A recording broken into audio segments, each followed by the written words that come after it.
Hi, I'm Mark Lopez and I'm inviting you to watch Pugad Bloggers, the show that tackles the latest issues in social media on DCRJ 8:10 a.m. Radyo Bandido TV.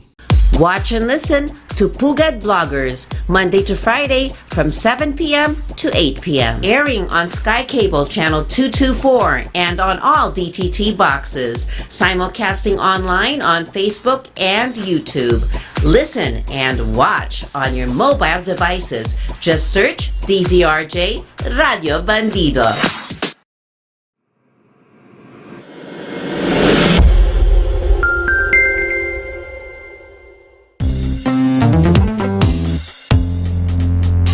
Pugad Vloggers, ang kurap titirisin, salot sa bayan wawalisin, walang sasantuhin, ang saya-saya nakakabaliw, kasama natin ang tropang Pugad Vloggers. Pugad Vloggers. Yeah, airing on Sky Cable. Okay, good evening. Ayan. Good evening to everyone. Good evening. Good evening to everyone. So, meron po tayong guest ngayon. Nagkaroon po tayo last time ng magandang discussion, no, tungkol sa constitutional reform, lalo na sa yung pagpapapasok ng mga foreign direct investors. At so yung guest po namin nung time na yon, at siya rin ang guest natin ngayon, ay walang iba kundi si Dr. Emanuel Candido Doy Santos. So Emanuel Santos usually ang pagkaalam ng mga tao sa kanya, pero Doy ang tawag sa kanya, kaya nilagyan ko ng Candido kasi doon ang gagaling ang kanyang pangalan. So ayan, Bago tayo magsimula, I wanted to send my deepest condolences and sympathies doon sa pamilya ng ating kaibigang si Bruce Rivera, si Attorney Bruce Rivera. Siya po ay kabilang buhay na noong Sunday, nung linggo. So ayun po, marami po sa ating mga kaibigan niya ay nagluluksa. So ayun po mga kababayan, mapag-uusapan sana natin ang ating topic ngayon tungkol sa constitutional reform. Titingnan ko lang kung ready na ba ang ating kaibigan na si Doy. Ayan, Doy. How are you tonight, Doy? Good to have you. Good evening, Ryan. Kumusta? Ox naman. So, ayan po mga kababayan, ang kasama nating si Dr. Doy Santos. Hindi siya medical doctor, ha? Hindi kung may sakit kayo, hindi kayo sa kanya PhD po siya. So, yun po yung kanyang so kaya siya may ganyang titulo. So, Doy, kumusta na ngayon? Meron tayong pinag-uusapan last time, yun yung actually it's something that a lot of people have been talking about, no, kasi for the past more than 10 years actually pinag-uusapan yung need for constitutional reform sa pagbubukas ng constitution, pagtatanggal ng foreign investors, no? Tapos merong laging lumalabas na yung parang kumukontra, no? Sinasabi nila, hindi naman yung constitutional restrictions yung rason eh. Hindi naman yung 60-40 yung rason eh. It's the high price of electricity. That's the reason. Ganun laging nila, parang sasabihin nila yung parang gagawa sila ng excuse para sabihin, hindi naman yan yung rason eh. So, yun na lang, yung isa na lang na rason ng ayusin natin. Baka mas dumami pa yung investors natin. Pero as it turns out, dun sa ating magandang pinag-uusapan last time, lumalabas na yung palang high cost of energy, high cost of electricity, doon pa rin pala nagsisimula galing sa 60-40 restrictions ng ating constitution. Well, kasi noon, utility siya. I mean, utility naman talaga siya ever since. So subject to the 60-40 rule. Ngayon na liberalize nila yon, gawa ng Public Service Act, dini-classify nila sa utility, hindi na raw siya utility, so ang daming gustong mag-invest ngayon. pero ang problema yung distribution ay utility pa rin. Yun. So, and ang problema doon is yung investment, dahil nasa Paris Accord na tayo, kailangan na nating lumipat mula sa dirty coal or fossil fuel, yung source ng ating enerhiya. Lilipat na tayo sa renewable. Kapag dumami ang renewable sa bansa natin, magiging unstable yung grid. So ang kailangan mo investment sa grid, sa distribution na gawing smart grid kung tawagin, para ma-manage yung variable energy, no? So that mag-equal yung demand and supply ng energy. Kundi puputok yung sistema, magkaka-blackout tayo. And ang goal is umabot tayo ng 50% by 2030. Sa ano na yun sa susunod na presidential term na yun, di ba? Malapit na yun malapit na yun. So kung ngayon 60-40 pa rin yung rule dyan sa energy distribution, kaya mahihirapan tayo doon, and kahit ano pang investment ang gawin mo sa energy generation, kung yung tulay nung kuryente, yung distribution, yung mga poles, di ba? Yung mga electric wires, high tension. Pag yun, hindi mo in-upgrade, gawing smart so that ma-manage mo yung demand and supply, wala ring mangyayari doon. Wala ring, parang magiging source nung bottleneck yon. And yung distributors nga ang pumipigil sa pag-adapt ng renewable dahil ayaw rin nila syempleng mawalan ng negosyo, kasi kapag nag-generate ka ng power, hindi mo na kailangan hindi ka na kukuha ng energy sa grid. So pinapahirapan nila through the application process. Nagkakaroon ng additional cost yung distribution impact statement kung tawagin. Rini-require nila yon sa mga bahay-bahay na gustong magkabit ng solar panel sa bubong. So, nagdadagdag ng 10% yon. So, yung restriction na yon ay ang nakikinabang doon syempre yung mga distribution yung buong Luzon 85% yata hawak lang ng isang kumpanya babanggitin. Ang Visayas ganun din, parang majority rin, isa lang yung distribution doon. So yun, kaya siguro and then ayaw nila. So ang sabi nila, hindi, sagot na ng Public Service Act, wala nang problema. Hindi na kailangan ng yung economic tsa-tsa, wag muna. Tignan muna natin kung anong mangyayari. Ngayon na nga, it's been, kailan ba pinasa yung PSA? Siguro mga ilang taon na, behind tayo sa FDI natin. Bumagsak nga this year nasa negative territory tayo. Habang yung ibang karatig bansa natin katulad ng Vietnam, yung record nila last year na beat na uli nila this year, pataas yung FDI nila. Ito yung problema kasi nakikita natin na yung enabling sector itong energy, ang electricity. Siyempre, So kumbaga parang it is itself dependent on the influx of foreign direct investors to come in, and upgrade the infrastructure, particularly in both generation and in distribution. That's right. But then, if one of these does not get the right amount of foreign direct investments, so hindi siya na-upgrade. At pag hindi na-upgrade, apektado yung buong economic infrastructure natin. So hindi nahihirapan tayong makapag-invite ng investors dahil sasabihin na nga ng mga tao, masyadong mahal ang electricity nyo. Gaganyan sila, masyadong mahal ang electricity nyo, blah blah blah. Kasi manufacturing lalo. Oo, lalo na't yung manufacturing nangangailangan niya ng maraming energy Diba? IT, pati mga IT, mga ganun, call centers, actually they need a lot of that as well. Kaya nga yun ang kahinaan natin dito sa Pilipinas. Kung mga islands tayo, di ba? Parang archipelago, mahirap yung power distribution. Kaya kailangan na talaga ng pasukan ng investment.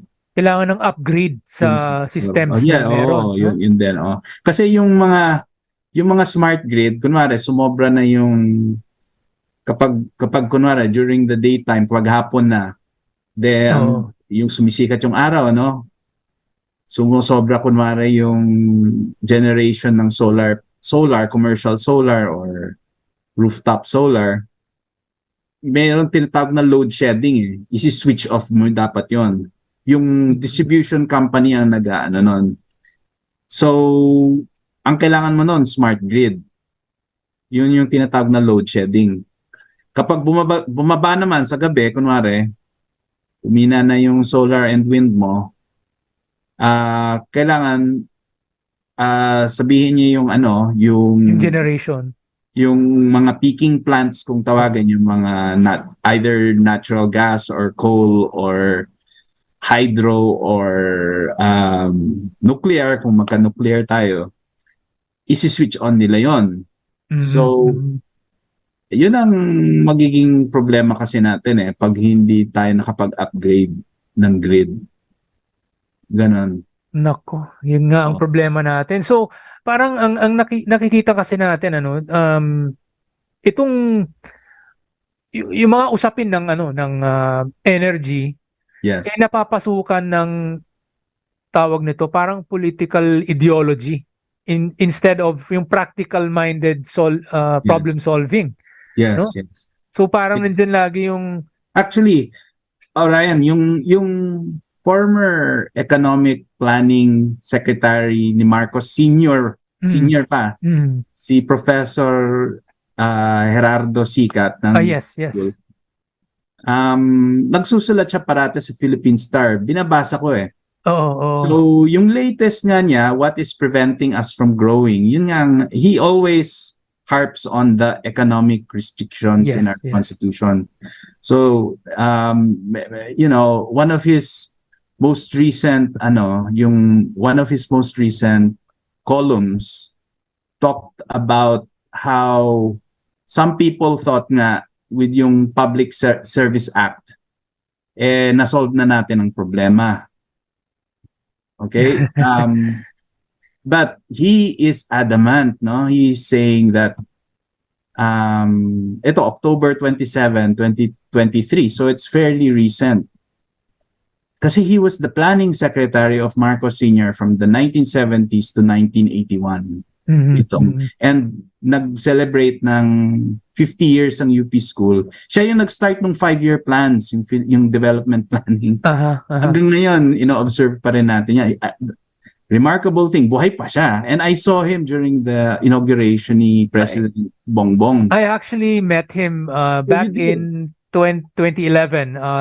2011 there was a parang roundtable discussion at the UANP. UANP, and then it was all about constitutional reform, structural reforms and all that. So nandun ako, nandun si Tita Chit Pedrosa, the late she was there. So we were collaborating on this, and then nandun din siya. He was one of the panelists. And that's how I met him. So he was always really talking about opening up to foreign investors. Yes. So siya yung chief technocrat ng panahon ni Marcos Sr. Ito yung sinabi niya recently. Sabi niya, precious time was lost when the move in Congress last year to amend the restrictive economic provisions directly through constitutional amendment did not move forward. The president did not support the effort by saying that such a move was not in his priority legislation. Yun. Kinalulungkot niya na hindi tinuloy, di ba, yung kay Robin Padilla, yung committee niya. Pumasa na sa House, di ba? Pero when push came to shove, kasi, hindi sinulong talaga. So nabinbin. So he said, has been my belief that explicitly removing these restrictive provisions from the Constitution would give us the required flexibilities to improve our incentives in attracting FDIs. such a move would lead to greater attraction of foreign investments than investment promotion efforts that do not correct the frailties of our policies. Yun ang sinabi niya recently as a few weeks ago sa kanyang column sa Philippine Star. And since leaving the government, I mean, he's been writing a lot in economic history ng ating bansa. Indeed, from indeed. the 30s up to now.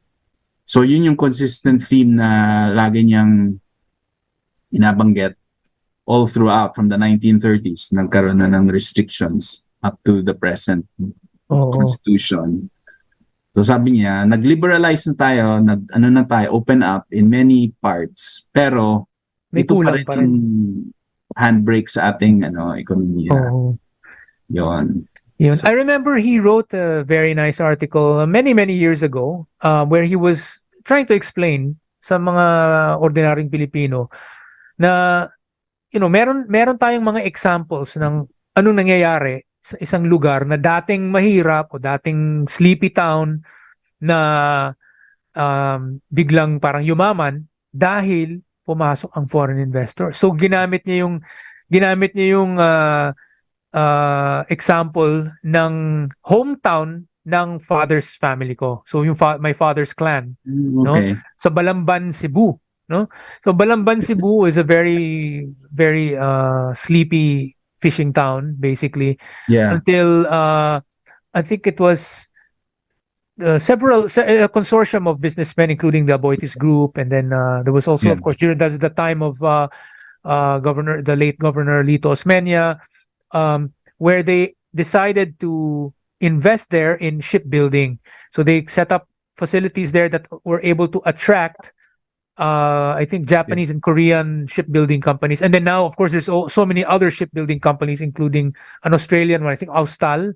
Yes, Austal. Austal, no? And so you have all these companies there, and so this sleepy town suddenly became a very active boom town.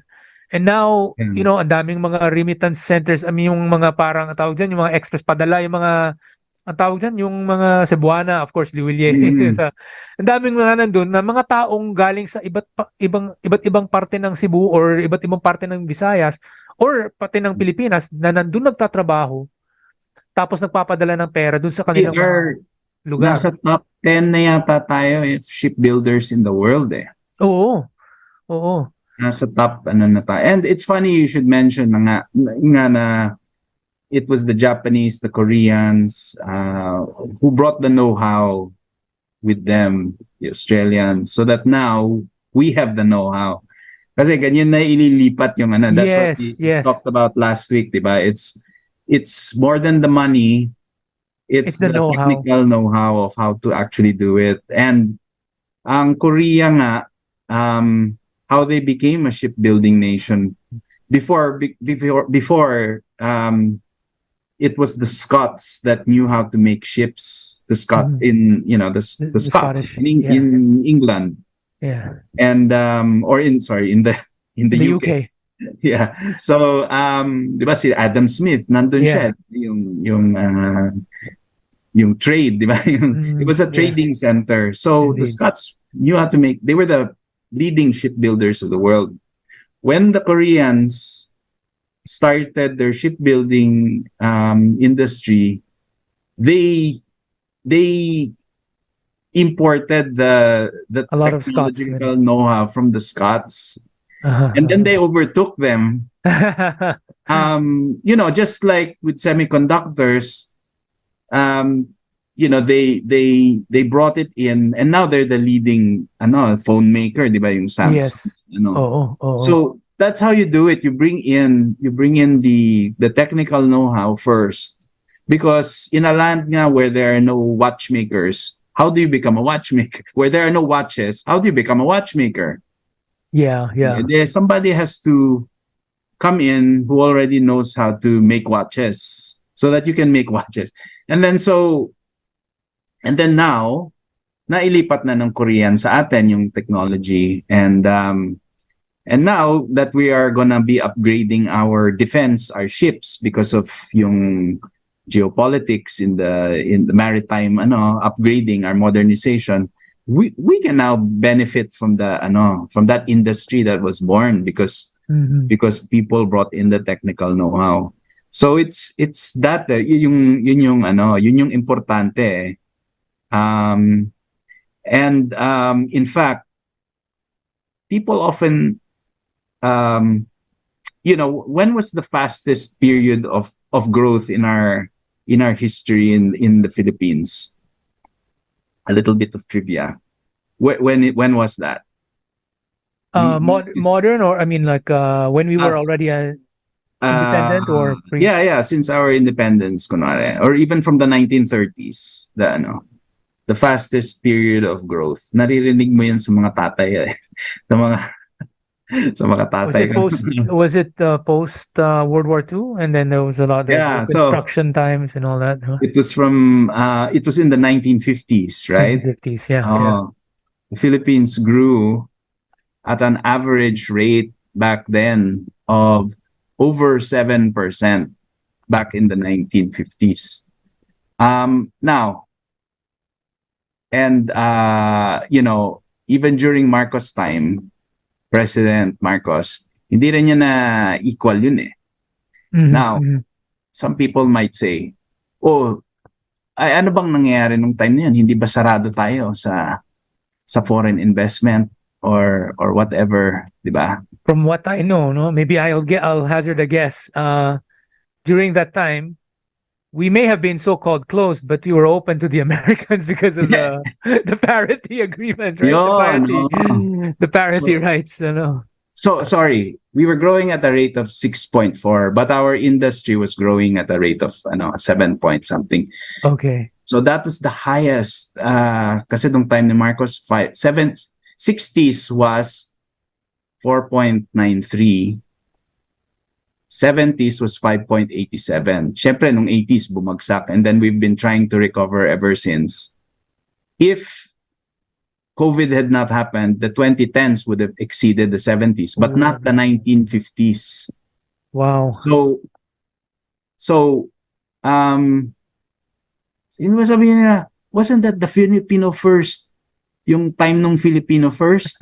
Ni Garcia? Hindi. Kasi ang panahon ni Garcia was 58 na. Oo, papagtang 60s na yun. 61. Oo. Sorry, kasi namatay si President Magsaysay. Magsaysay, oo.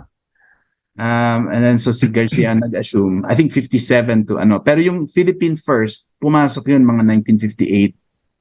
But all that was kasi nung after the war, open trade tayo with the Americans. That was the Bell Trade Act. Yeah, so, ang dami nating in-import kasi walang restriction. Nagkaroon ngayon ng balance of payments crisis. Kasi syempre, we had to reconstruct and all that. Ngayon nagkaroon ng balance of payments crisis. Even though the Americans provided some money to help reconstruct, it's chronicled in Booty Capital how the elites plundered it and used it for their own we had a balance of payments crisis, meaning to say too many dollars were going out buying stuff, importing stuff. So by 1949, the Bell mission, they came and they advised us they had to impose some import control restrictions. Meaning to say, ang makakapasok lang yung mga heavy yung mga equipment, yung mga kailangan for industry. For industry, oo. Not the final goods. And magkakaroon din ng exchange controls, meaning to say, lahat nung kinita ng mga exporter, they have to surrender it, and then that will be used by the people who are given the import quotas to buy. So nagkaroon ng parang import substitution policy doon time na yon. Now during that time as well, as you mentioned, the Americans after the war, in exchange for the reconstruction money that they gave, they said, give us parity with the Filipinos, meaning we can now invest. the Filipinos, no, you're open to foreign investment. Actually, that was the most open period of I'd our say it was, yeah. history. Kasi maybe just to interject, I think what was happening there is every time the Constitution or the law mentioned Filipino citizen, automatically that was reinterpreted to mean Filipino citizens and American citizens. Right? Yes. Filipino companies and American companies. So parang that was automatically, there was that way of reinterpreting the text because of that parity. Well, had it not amendment. been for that provision in our 35 Constitution, the Commonwealth, which got carried over when we became independent, otherwise it would have just been subject to interpretation of the law.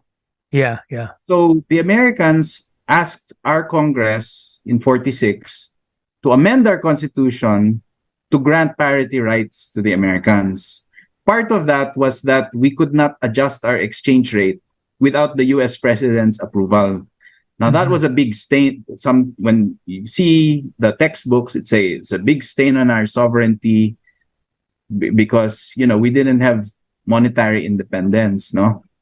But Magsaysay, through the Laurel-Langley Act, convinced the Americans to renegotiate that part, the exchange control, because it was a 2-to-1 at the time. But the Americans stood firm on the investment part. Parang they were still given parity. Tayo naman, we had preferential trade with the Americans, meaning we could export sugar, yeah. our subject to a quantitative quota. The Americans naman could have access to our market. But then because of and that's what kind of led to the balance of payments crisis kasi pasok lang ng pasok. So nung inimpose na yung import restrictions, and there were tax incentives as well to invest in industry, that's the only time that nag-take off na tayo. And this was mainly during the time of Magsaysay, and this is why they talk about the 50s as almost like that golden era. Kasi along with that was the surrender of the Hook Rebellion, ganyan. So and then Magsaysay privatized a lot of the state-owned companies. So it was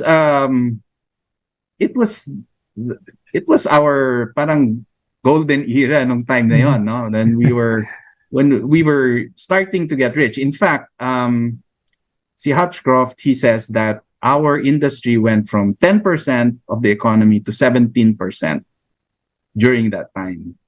So ngayon, nung pumasok na si Filipino First, si Garcia, ang ginawa lang nila, pinaburan yung Filipino entrepreneur to get the import quota.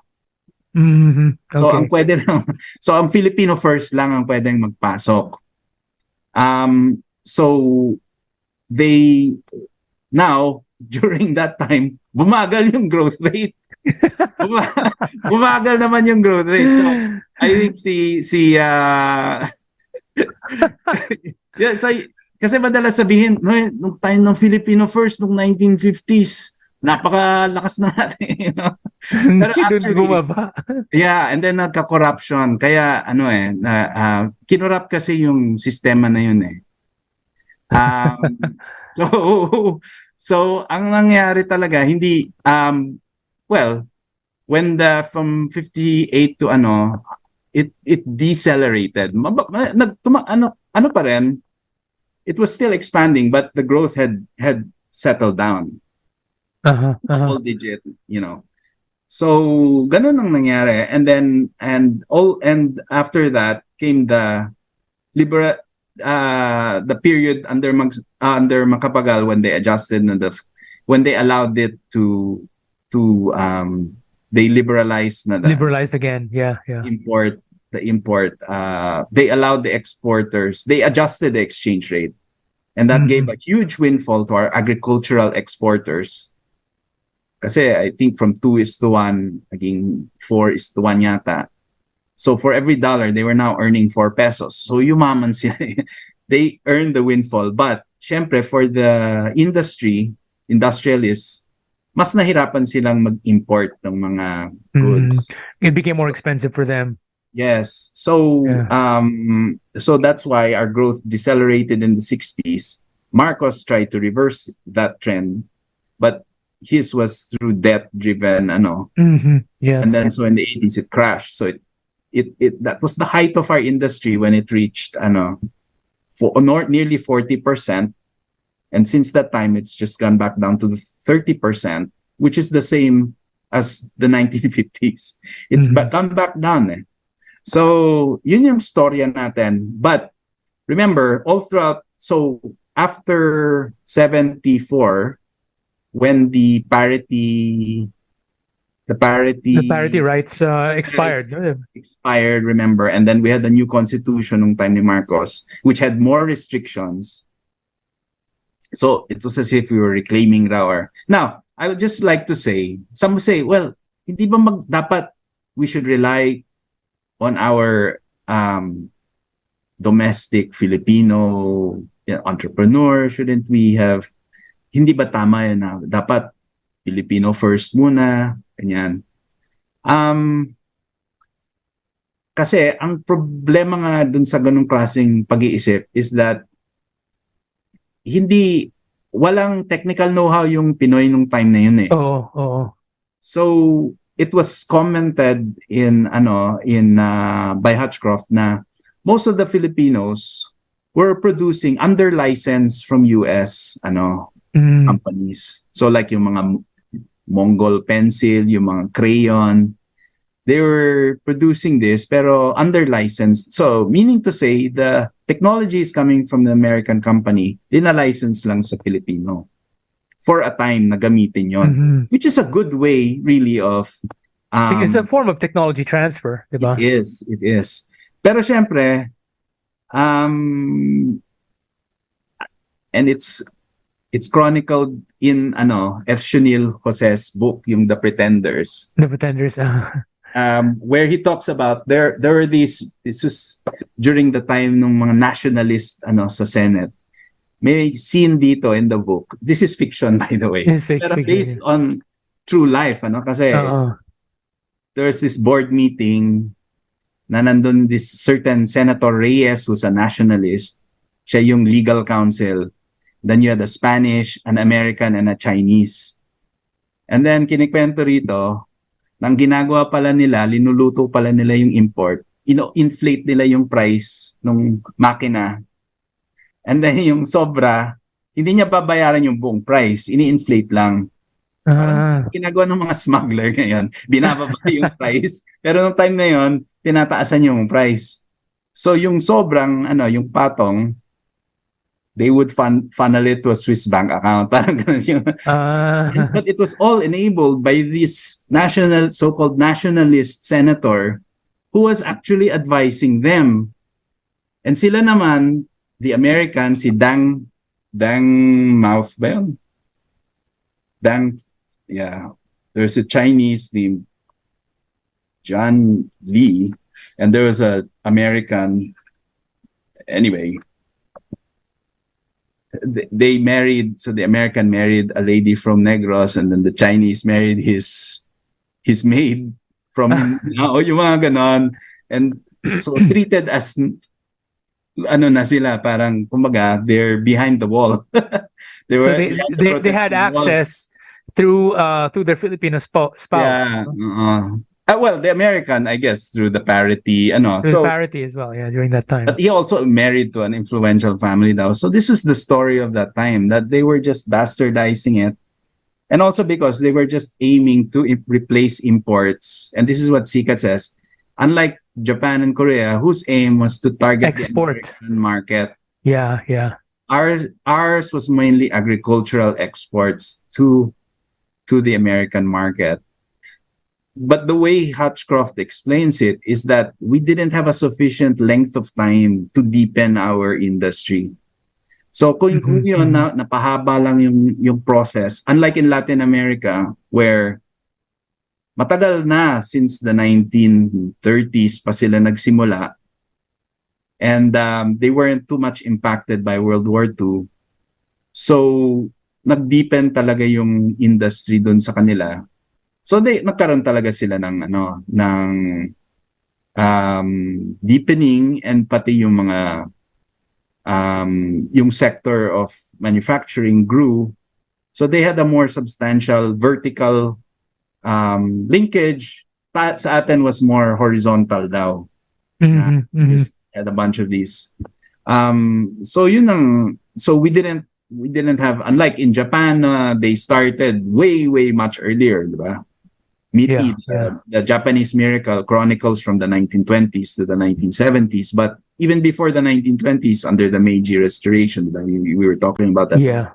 Nag-start na siya and kinary over lang dito. So they had a longer period, and plus you cannot get away from the political economy because land became concentrated unwittingly under the Americans through their land reform, when American companies were restricted from owning more than 1,024 hectares of land. So when the Americans bought the friar lands from the Spanish under the Treaty of Paris, and they distributed it and sold it, ang nakinabang lang were the local elites, the principales, who then ran for Congress, who then issued themselves the franchises, which again the American corporations were restricted from participating in under the Philippine Organic Act of 1902 until the parity arrangements set in after the war. And that's when we saw now during the 30s, before the war, we were benefiting pa rin from that free trade with America. But then after the war, yun nga, things took a turn for, things changed when the keys were handed to us. So but nevertheless, we stumbled upon a formula in the 50s, which was that the Americans, so when the Americans came and brought their American corporations came and brought their technical know-how, that was the fastest period of our growth. And then of course that faded out in 74 with a constitution. Now, some Filipinos believe that progress is measured by how we need, if that was the stain, if that was kunwari for the nationalists, that was the first sin, that was the original sin, yung granting parity rights to the Americans, regaining it, taking that away and restricting it for Filipinos only in the 87, which followed, is the path to redemption of regaining our sovereignty. But that has not been the case, no? So ever since, we've seen it, di ba? So that's why with these restrictions, ang tao ngayon, iniisip nila, ano bang kailangan natin gawin? Maybe we need to do something radical. So na-attract sila dun sa mga solution from the left and the right tuloy na, we need a strong man para maging tayo, Oo nga eh. Pero hindi yun yung problema eh. Yung problema ay yung restrictions talaga dun sa investment sa ating bansa. As we talked about, now the bottleneck is energy and So yun ang problema. And like what you were saying, no? It's a lot of it has to do with having that know-how. No? I'm going to take a quote from founding Prime Minister of Singapore, Lee Kuan Yew. Yeah. So this comes from his book, From Third World to First. He said, "We did not have a large group of ready-made entrepreneurs such as Hong Kong gained in the Chinese industrialists and bankers who came fleeing from Shanghai, Guangzhou, and other cities when the communists took over. Had we waited for our local traders to learn to be industrialists, we would have starved. It is absurd for critics to suggest in the 1990s that had we grown our own entrepreneurs, we would have been less at the mercy of the ruthless MNCs. Even with the experienced talent Hong Kong received in Chinese refugees, its manufacturing technology level is not in the same class as that of the MNCs in Singapore. Yun. Yun yung sinasabi ni Lee Kuan Yew. No? So it's all about, yung sinasabi nga niya, it's about the kind of know-how. Kasi nga yung mga mayayaman, the rich people of Singapore before were not industrialists, they were traders, buy and sell. No? Yes. And then if you want to, mga ganun tindera, mga mall owners, retail, di ba? Ganon. Yeah. So remember, Shanghai was the before financial the center. Yeah. civil war in China. That was where all the foreigners were based, di ba? Yes. That was the center of Chinese capital and everything, di ba? So sila yung na-displaced by conflict, and Singapore took them in. And when they came there, them along with the British capitalists as well, they collaborated, and then they produced this. What Lee Kuan Yew is saying here is Singapore did not get the same number that Hong Kong did. So so what he's saying is Hong Kong was able to receive a large number of these refugees. Singapore unfortunately did not. That's what he's saying. So we did not have a large group of ready-made entrepreneurs such as Hong Kong gained in the Chinese industrialists and bankers who came fleeing from Shanghai, Guangzhou, and other cities when the communists took over. So he's saying we did not have that same we did not have that same advantage that Hong Kong had, because when all these Chinese businessmen from Shanghai were forced out by the communists, they fled primarily mostly to Hong Kong. Yeah. Singapore did not have that kind of influx because it's a little too far. So that the only rich people they had were mostly the traders. So mga buy and sell. So that's why he's basically saying ultimately we had no choice but to really just get MNCs. We had to really we had to bring in multinationals. And mostly from Britain, ba? Yeah, from every American, Japanese, European, British, whatever, all from everywhere. Okay. So there's also another quote coming from Mahathir Mohamad. So he says, the increase in this is coming from A Doctor in the House, which is his Mahathir's memoirs, no? A Doctor in the House. It says, the increase in foreign investments helped to create jobs and so lowered the unemployment rate, which was high at the time. Our approach differed from those of Japan and Korea, where the preference was for acquiring foreign technology for investment by the locals. We did not have local entrepreneurs with the money nor the willingness to invest in industries they were not familiar with. Yeah. It was only after many years that the Malaysians acquired the knowledge and industrial skills to invest in manufacturing. Thus, it was through FDI that we succeeded in converting our agricultural economy into an industrial economy and eventually solved our unemployment problem. So it's very similar thing that he said, that we did not have local entrepreneurs with the money or the willingness to invest in industries they were not familiar with. Whereas Lee Kuan Yew was saying, had we waited for our traders to learn to become industrialists, we would have starved. So he's basically saying it's all about the lack of know-how among their local entrepreneurs. Yeah. And it's also about the smaller SMEs supplying to those large MNCs. Yes. That's how you start to parang branch out or move, transfer that kind of technical know-how. Indeed. Kasi I was watching a show, and the Japanese, there was somebody from Japan, I think from the JETRO, the Economic Trade and Organization. I mean, what's your biggest problem now?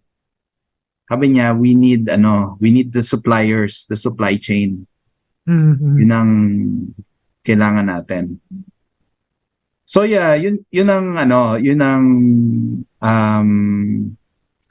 that's what's preventing us from growing. I suppose is the openness to foreign indirect investment in the key sectors, no, Key sectors, of our yeah. economy. The one And that no we amount gathered. no amount of what you call this, yung parang cosmetic or workarounds Yeah. is going to help, because like what exactly is this PSA? So, anong PSA gagawin mo? thing, I-declassify mo yung distribution. So, Oo. may iwan na lang, water distribution. Paunti ng paunti. And then, ano mo susunod? Yung public utility vehicles din. So, wala nang maiiwan. We will end up with no utilities. It doesn't make sense eh. I-lift mo na lang yung just remove the constitutional restriction, diba? I mean, there's a lot of stuff that has actually really hobbled us because of the constitutional restrictions. Like there's no way around it, and then you create these workarounds, which is an extra layer, but then it's also subject to manipulation sometimes. So, I mean, I recall how we had this company in the Philippines called Angkas, and Angkas was started by a Singaporean entrepreneur who's married to a Filipino. So Angeline Tam is her name. She lives in the Philippines. Her husband is Filipino. They started Angkas, and Angkas is basically ride hailing. It's kind of like Grab, but using motorcycles, right? And suddenly there was this question about them saying that, oh, they're actually unconstitutional. They're not supposed to be operating in the Philippines as a transport operator. Because transport operators are actually public utilities, and public utilities are by right supposed to be under a 60/40 law, blah blah blah blah blah. And she's a Singaporean, so how is that possible? She's the main owner of the company. And then in reality, if we are to be very strict about it, Angkas is not a transport operator, because the people who drive under the Angkas label, they're not employees of Angkas. They're actually they are users of the app.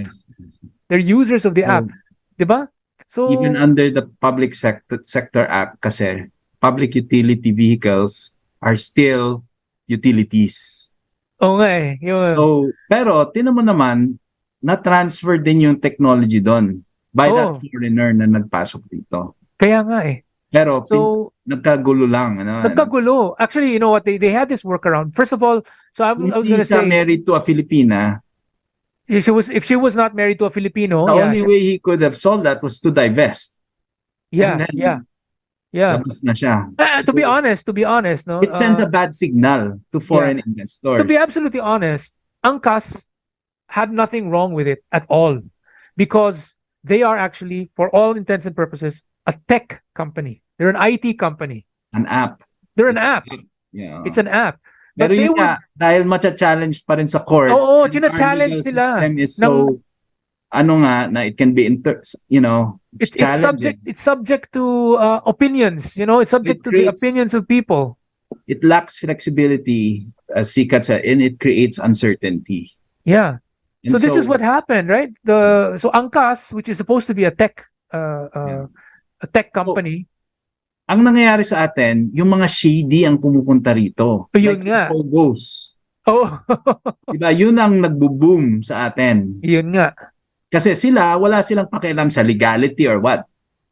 Babayaran lang nila yung immigration para magkakuha sila ng Philippine passport.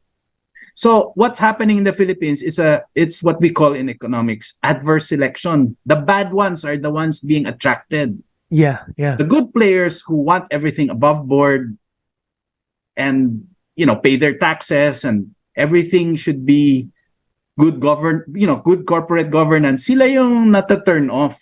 Oh, pupunta na lang sila sa Malaysia, Vietnam, Singapore, ganyan, sa iba. Where the rules are less restrictive. So that we have it in reverse, in the sense that the good players we turn off. The bad players we attract. And then it comes with all the social ills. 'Di ba yung Yeah. yung gambling, prostitution, trafficking, whatever, drugs, lahat Grabe. dala nila. So this is the perverse outcome that our laws did not intend, of course, but that's what's happening. I mean, if you think about it, then from the very beginning, the way some people presented the 60-40 was that, well, no, if 60-40, if they really want to come in, then they will pay their way through, or they will use dummies. Parang they were basically saying, encourage na lang natin sila pumasok, nagagamit sila ng dummy, which is in from all intents and purposes, it's illegal. What From the point of view of a company in the US, which is subject to Sarbanes-Oxley and all these other ISO and stuff like that, that's going to be considered illegal. Parang, corrupt practices yan. As long as maganda lang tignan sa yung outwardly we are pro-Filipino, but truthfully what we're telling them is, no, don't believe our laws, subvert our laws. But you just pay someone local who will pretend to be the 60% owner, but you pay him anyway. You just pay him extra. So do it the sneaky way. Do it the sneaky way. Shady way. Kumbaga, that's why we need to remove it na lang para transparente na lang lahat, 'di ba? Like yung Rappler, like yung media, 'di ba? Yung ganon na nag-ano pa siya, nakulong tuloy siya.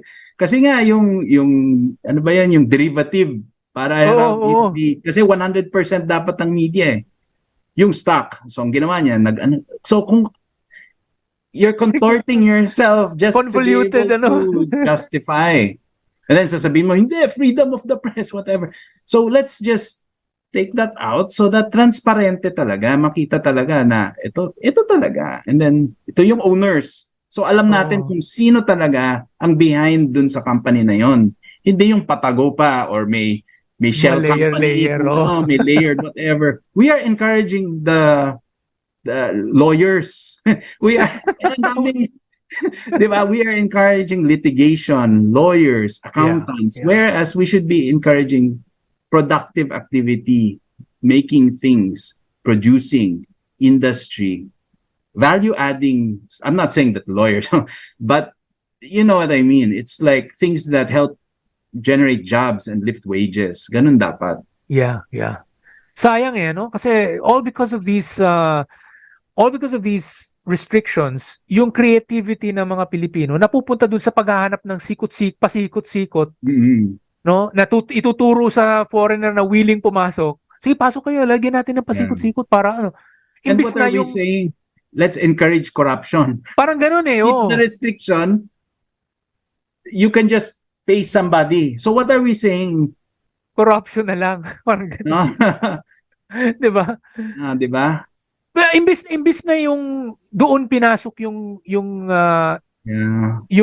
tawag nito creativity ng Pilipino. Sana nandun napasok sa engineering, sa di ba? Kaya sino lang ang yumayaman dito sa bansa natin?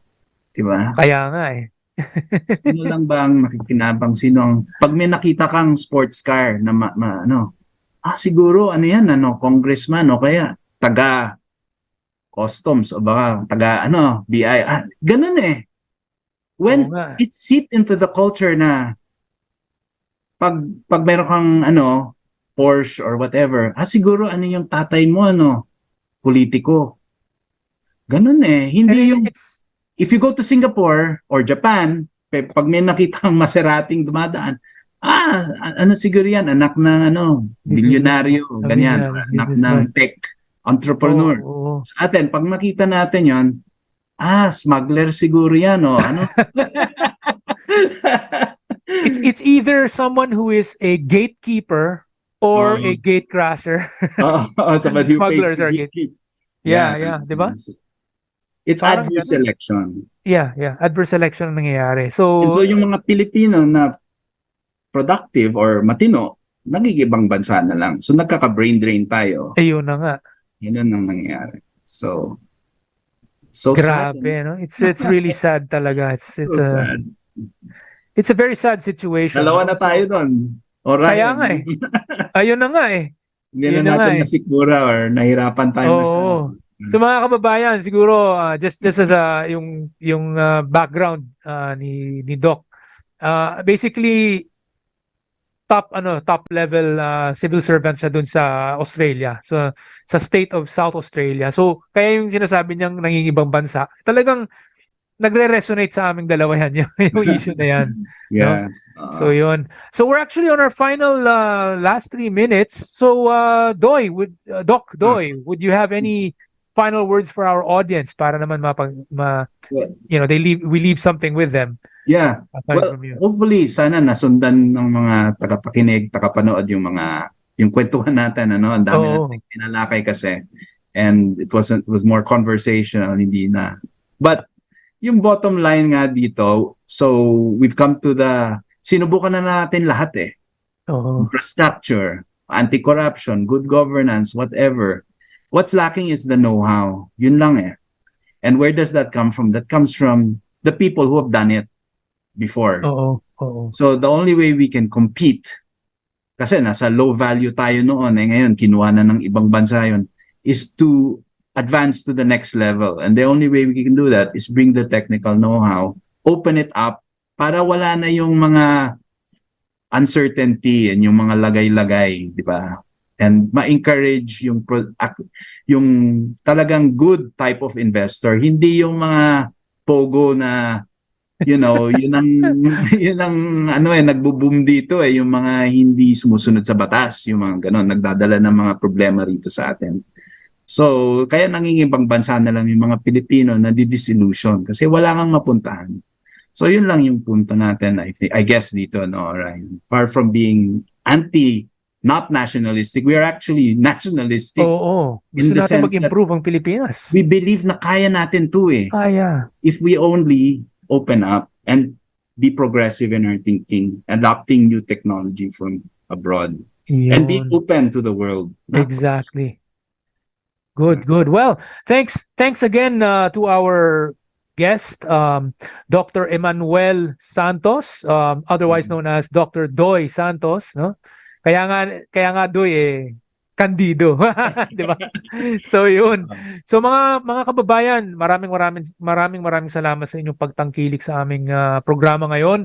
Sana po ay marami kayong natutunan. Pwede niyo magamit ang mga natutunan ninyo pag nagkakaroon kayo ng diskusyon sa iba't ibang mga kaibigan ninyo, mga kamag-anak ninyo tungkol sa bakit kinakailangan maging bukas ang Pilipinas sa pagpasok ng foreign investors, bakit kailangan baguhin ang ating saligang batas. Maraming salamat po sa inyong lahat. Thank you, everyone. See you. Pugad Vloggers, ang kurap titirisin, salot sa bayan wawalisin, walang sasantuhin, ang saya-saya nakakabaliw, kasama natin ang tropang Pugad Vloggers.